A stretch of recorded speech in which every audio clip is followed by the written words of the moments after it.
Hello, this is Mark Sabatella. In this video, I'm going to talk about what I'm calling big picture harmonic analysis. It's a way of maybe not getting lost in the weeds of all the details of what every single chord is in a piece, but thinking about the things that are most important. And for my purposes, what I often mean is I want to know what the different key areas are that a piece is visiting, and I want to know within each key area what the non-diatonic chords, the chords that leave the key for a moment, what they are doing, what is explaining their presence. And so I, in my harmony and chord progressions course, I give examples talking about lots of different styles of music, but here I want to focus on a relatively simple 32-bar tune by George and Ira Gershwin called Swonderful. And this piece is a very typical piece of the genre, and if we start playing right here at the beginning, it's in the key of E flat. The key signature kind of tells us there's 3 flats, and we see an E flat chord at the beginning and the end.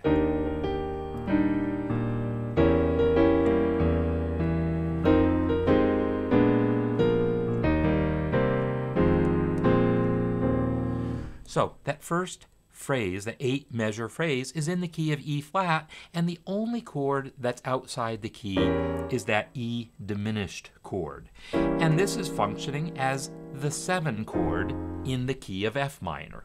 So to me, that's all I need to say about that 8-measure phrase. The next 8-measure phrase is basically identical.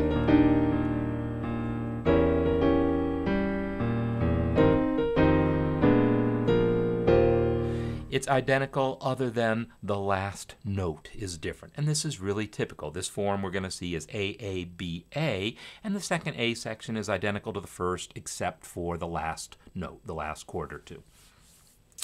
So again, it's still in the key of E flat and just has that one non-diatonic chord, E diminished 7, which is tonicizing the F minor chord to follow. But now, at the end of that second A section, we have a couple more non-diatonic chords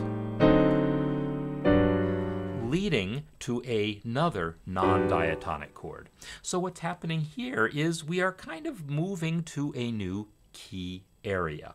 And sometimes I make a distinction between a tonicization where we visit some other key and immediately come back. That's what happened with that F minor chord.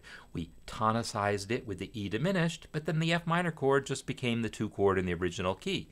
But here, when we get to this G chord, as you're going to see, we basically stay in G major for a little bit. So I'm going to play us into it.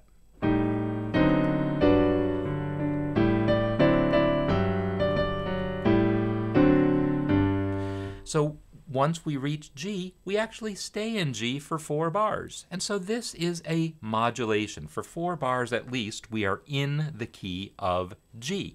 And within that section, we really just have diatonic chords. Then we have a transition back to the original key.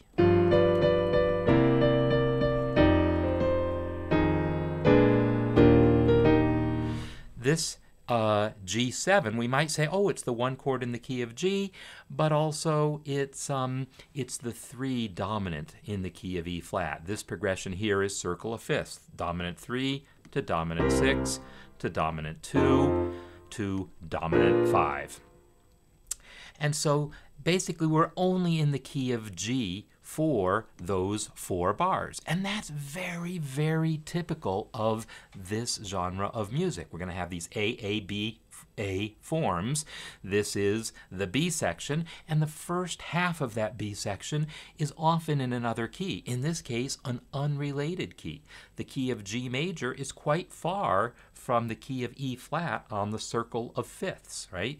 E flat has 3 flats, G major has 1 sharp. That's 4 ticks of the clock different on the circle of fifths. That's pretty far away. And then finally we have our last A section, which is almost but not quite identical to the first.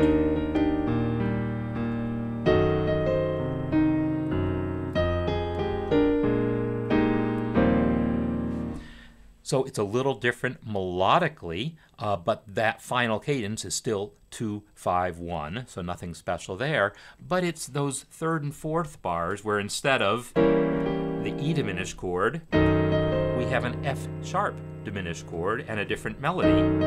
And this is another chord that I want to make sure I understand. The F sharp diminished chord is what I call a diminished approach chord. It is approaching that F minor via a half step above, a very common thing to see approaching the 2 chord in a piece.